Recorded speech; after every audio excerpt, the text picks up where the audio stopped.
Class 10 এর ছাত্রছাত্রী বন্ধুরা, অর্থাৎ তোমরা যারা দশম শ্রেণীতে পড়ছো, সামনে যাদের ফার্স্ট সামেটিভ পরীক্ষা, তোমাদের জন্য আমরা ব্যাকরণ অংশের সাজেশন নিয়ে আজকের ভিডিওতে হাজির হয়েছি। তোমরা আমাকে লাস্ট টাইম আমি যখন বাংলা সাজেশন ভিডিও পোস্ট করি, প্রত্যেকে অনুরোধ করেছিলে ব্যাকরণের একটা সাজেশন পোস্ট করবার জন্য। এই জায়গাতে একটা কথা প্রথমেই বলি, ব্যাকরণের কিন্তু সেই অর্থে সাজেশন হয় না, যেমন অঙ্কের হয় না, ইংরেজির আনসিনের হয় না। তবে এই সাজেশনটা কি সেটা বুঝিয়ে বলছি। ব্যাকরণে দু ধরনের প্রশ্ন হয়, একটা হচ্ছে সংজ্ঞাধর্মী প্রশ্ন, আর একটা হচ্ছে প্রয়োগমূলক প্রশ্ন। প্রয়োগমূলক প্রশ্নতে একটা লাইন দিয়ে নিচে আন্ডারলাইন করে বলবে এটা কোন কারক বা কোন অকারক নির্ণয় করো। ওই ধরনের প্রশ্নগুলো কিন্তু কমন পাওয়ার চান্স কম, যে এক্স্যাক্ট আমি বলে দেবো সেই লাইনটা তুলেই প্রশ্ন করবে এটা কোন কারক বলো, এমনটা হয় না। তবে ওই ধরনের প্রশ্ন তোমরা কমন পেতে পারো। আর যেটা তথ্যধর্মী প্রশ্ন করা হয়, এটা কাকে বলে, এটার উদাহরণ দাও, এই প্রশ্নগুলো কিন্তু ইজিলি কমন পাওয়া যায়। আজকের ভিডিওতে আমি কারক অকারক অংশ থেকে যে প্রশ্নগুলি বাছাই করে দিলাম, এই প্রশ্নগুলি ফার্স্ট সামেটিভ, তারপর তোমাদের টেস্ট পরীক্ষা, তারপর তোমাদের ফাইনাল পরীক্ষা, তিনটের জন্যই সমানভাবে গুরুত্বপূর্ণ। কাজেই ভিডিওটা সম্পূর্ণ দেখো, ভালো লাগলে লাইক করো, চ্যানেলে নতুন হয়ে থাকলে চ্যানেলটিকে সাবস্ক্রাইব করে পাশের বেল আইকন প্রেস করতে একেবারে ভুলো না। তোমাদের জন্য পোস্ট করা বাংলা সহ অন্যান্য সাবজেক্টের ফার্স্ট সামেটিভ পরীক্ষা সাজেশন ভিডিও দেখতে ফার্স্ট কমেন্টে থাকা লিঙ্কে ক্লিক করো, তোমরা জেনে আনন্দিত হবে। বাংলার সমস্ত গল্প কবিতা আমি তোমাদের লাইন ধরে ধরে পড়িয়ে দিয়েছি, সেই আলোচনামূলক ভিডিও কিন্তু তোমরা আমাদের চ্যানেলে পেয়ে যাবে। কারক অংশ থেকে যে যে প্রশ্ন আসার মতো সেগুলো আমরা পরপর দেখে নেব। এটা আমার একটা স্টুডেন্টের খাতা, তাই দু একটা জায়গাতে হাতের লেখা বা বানান নিয়ে সমস্যা থাকতে পারে। আমি মুখে যেটা বলছি তোমরা শোনো। প্রথম প্রশ্ন, কারক শব্দের অর্থ কি? উত্তর আমি কিছু বলে দিচ্ছি, যে করে বা ক্রিয়া সম্পাদক। কারক শব্দের ব্যুৎপত্তি কি? এখানে হবে ক্রি ধাতু, রুটের মতো সিম্বলটাকে বলে ধাতু সিম্বল, ক্রি যুক্ত অ ক, এটা লিখলেও হবে। মূর্ধান্য ক মানে মাত্রা ছাড়া ন ক, এটা লিখলেও হবে। ক্রিয়ান্বয়ীকারকম কথাটি কে বলেছেন? ব্যাকরণবিদ পাণিনি বলেছেন। চার দাগ, একটা শূন্য স্থান, বাক্যের ক্রিয়াপদের সঙ্গে নামপদের বা অন্যান্য পদের যে কোনো একটা দিল, সম্পর্ককে ড্যাশ বলে। এখানে উত্তর হবে কারক বলে। বিভক্তি শব্দের অর্থ কি? বিভক্তি শব্দের অর্থ বন্টন, বিভাজন বা ভাগ। আর তির্যক বিভক্তি কাকে বলে? যে বিভক্তি সব কারকে ব্যবহৃত হয় তাকে তির্যক বিভক্তি বলে। এটা কিন্তু প্রচুর স্কুলে দেবে। উদাহরণ কি? শূন্য বিভক্তি। এখানে লেখাটা একটু ভুল আছে। পরের প্রশ্ন, ধরো তোমাদের দিল শূন্য বিভক্তি কাকে বলে? যে বিভক্তি শব্দকে পদে পরিণত করলেও নিজে অপ্রকাশিত থাকে তাকে শূন্য বিভক্তি বলে। দুটি শব্দ বিভক্তি, দুটি ধাতু বিভক্তির উদাহরণ দাও, বই থেকে তোমরা পড়ে নেবে। শূন্য বিভক্তির সংজ্ঞাটা দেখো, এই যে এখানে লেখা আছে, স্ক্রিনশট করে নিয়ে নেবে। বিভক্তি বসে ড্যাশ শব্দের পরে যুক্ত হয়ে, অনুসর্গ বসে ড্যাশ শব্দের পরে আলাদাভাবে। নির্দেশক কাকে বলে?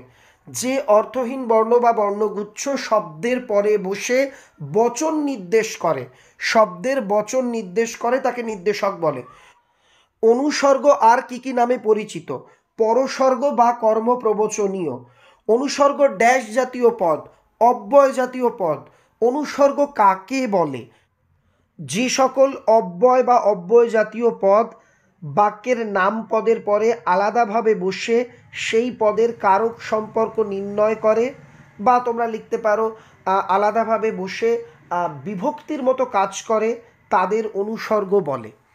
15 দাগের প্রশ্ন, দুটি শব্দজাত ও দুটি ক্রিয়াজাত অনুসর্গের উদাহরণ দাও। তোমরা বই থেকে দেখে নিও। বিভক্তি অনুসর্গের দুটি মিল, দুটি অমিল। এখানে আমি অমিল দুটো বলে দিচ্ছি, খুব গুরুত্বপূর্ণ। বিভক্তি হলো অর্থহীন বর্ণ বা বর্ণগুচ্ছ, অনুসর্গ হলো অব্যয় জাতীয় পদ। বিভক্তির অর্থ নেই, অনুসর্গের নিজস্ব অর্থ আছে। এ তোমাদের দিতে পারে বিভক্তি নির্দেশকের পার্থক্য লেখো। তুমি লিখবে বিভক্তি শব্দকে পদে পরিণত করে, নির্দেশক বচন নির্দেশ করে। অকারক কাকে বলে?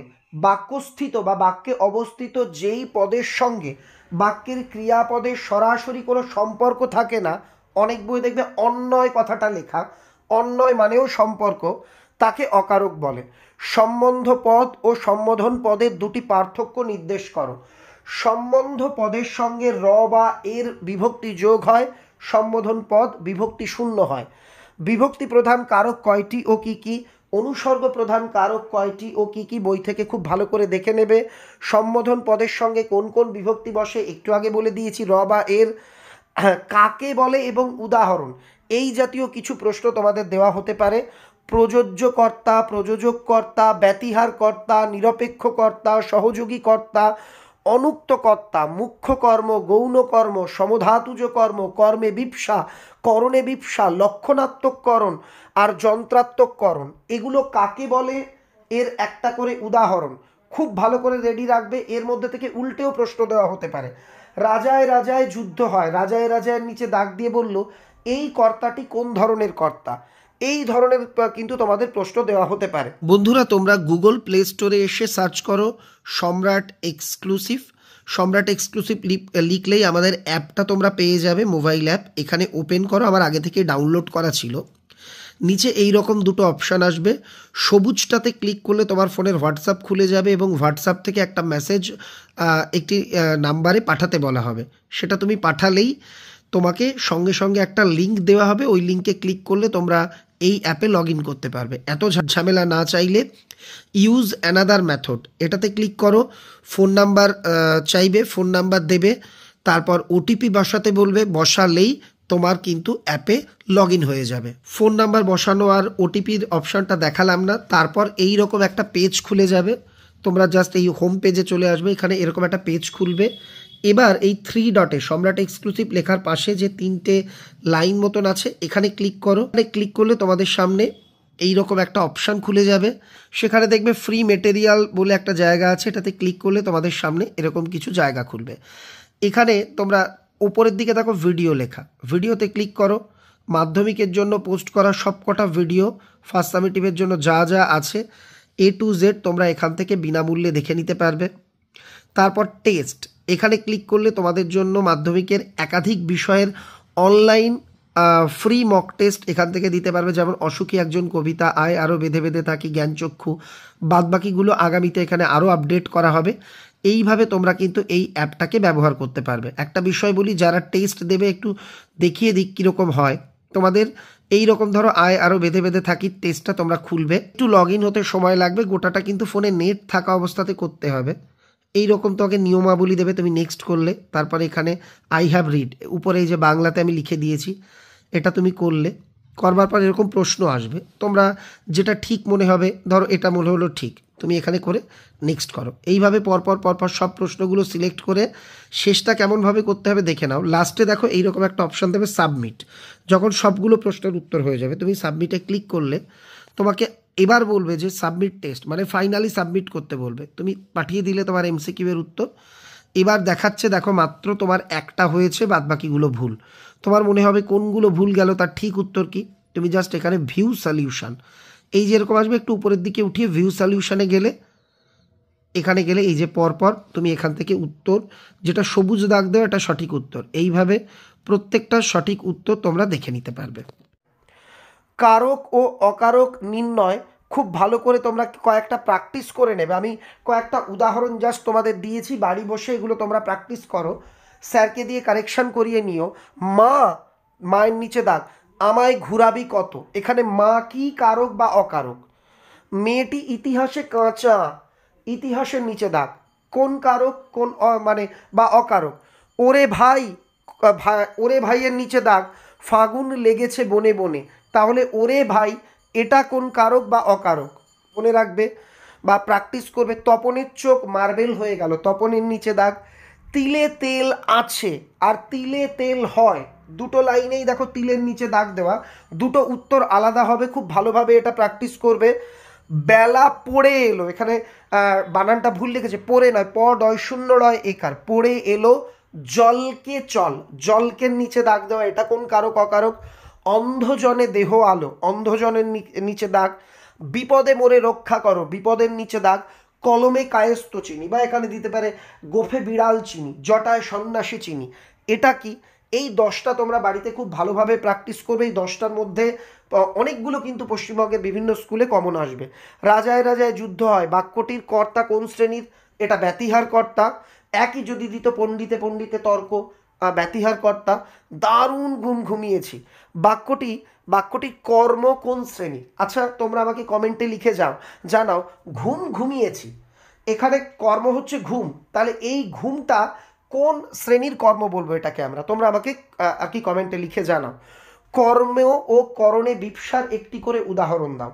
কর্মে বিপ্সার একটি উদাহরণ, করণে বিপ্সার একটি উদাহরণ। বাঘে গরুতে এক ঘাটে জল খায়, এখানে কোন শ্রেণীর কর্তা? সহযোগী কর্তা। এই হচ্ছে তোমাদের জন্য বাছাই করা অল্প কিছু প্রশ্ন, এটা তোমরা খুব ভালো করে পড়বে। একই সঙ্গে বিদ্যালয় থেকে স্যারেরা যে অংশগুলো পড়তে বলেছেন সেটা পড়বে। তোমাদের বিদ্যালয়ে যে বা ব্যাকরণ পাঠ্য বই রয়েছে সেই পাঠ্য বইয়ের অনুশীলনীতে যে প্রশ্ন রয়েছে সেটাও কিন্তু তোমরা খুব ভালোভাবে সলভ করবে। এর মধ্যে থেকে একাধিক প্রশ্ন তোমরা কিন্তু কমন পেতে চলেছো ফার্স্ট সামেটিভ, ফাইনাল মাধ্যমিক এবং তার আগে টেস্ট পরীক্ষাতে। এই হলো তোমাদের জন্য আমার বাছাই করা প্রশ্ন। এখানে তোমাদের একটা প্রশ্ন হতে পারে, স্যার এই কটা করলে সব কমন পাবো তো? এই জায়গাতে একটা বিষয় বোঝো যে মাধ্যমিকের আগে এই যে সামেটিভ পরীক্ষাগুলো হবে এটার প্রশ্ন স্কুল করে, প্রত্যেকটা স্কুলের প্রশ্ন আলাদা হয়। তাই পশ্চিমবঙ্গে ধরো 1010 স্কুল আছে, প্রত্যেকটা স্কুলের প্রশ্ন আলাদা। আমি যদি অল্প কটা প্রশ্ন বলি এইগুলো পশ্চিমবঙ্গের সব স্কুলে আসবে, সেটা কোনোদিনও হবে না। তবে ভিডিওতে যে কটা প্রশ্ন বললাম এই কটা প্রশ্নের মধ্যে একটাও বাদ দেওয়া কিন্তু বিপজ্জনক হবে। তবে আমি এর সঙ্গে এটুকু বলতে পারি, এই প্রশ্নের বাইরেও তোমাদের স্কুলের স্যারেরা ম্যাডামেরা যদি কিছু প্রশ্ন করিয়ে থাকেন, প্র্যাকটিস করতে বলেন, সেগুলিকেও একটু হলেও গুরুত্ব দিয়ে প্র্যাকটিস করে নিও। সবার পরীক্ষা ভালো হোক, বেস্ট অফ লাক।